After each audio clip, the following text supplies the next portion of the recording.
Thank you, Ambassador, for a great talk. What would you say are some of the biggest challenges facing the future of this relationship? Well, of course, in the current context, post-Arab Spring, we have multiple crises which are interconnected in the region. We certainly have a crisis in Syria and Iraq with the presence, the threat of Daesh, which is clearly a threat for the region and beyond. We have a crisis in Libya, we have a crisis in Yemen, we have a complex situation in a number of countries. So the problem for the relations will be how to look at the crisis and try to bring the positive contribution of the EU towards resolution and resumption of the movement towards development and democratization. What sort of changes have you seen in terms of how the EU responds to these challenges? I think there is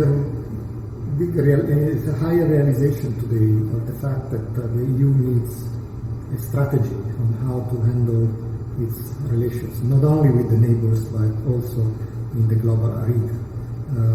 We are seeing the multiplication of crisis scenarios that clearly they're demanding a more proactive role, but of course this will need also a stronger prioritization. We will need to identify where to intervene, how to make sure that our policies are effective, and how to mobilize the European capabilities, both in political terms and in terms of resources and financial cooperation. I was wondering if you could share any of the lessons that the EU has learned from cooperation with the region so far, and how it might apply that in relations to other areas.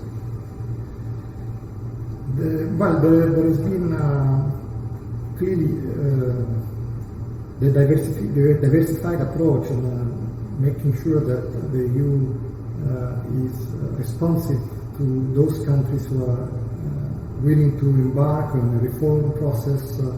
Has been in some cases quite successful.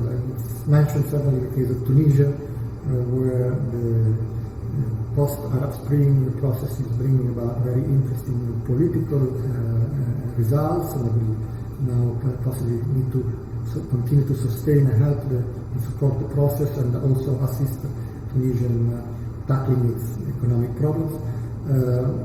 In general, diversification is the way of handling a very complex region, and we will need to make sure that we are capable of intervening in crisis situations when they are present, and also in deepening the political dialogue with the countries and the regions when the region moves on.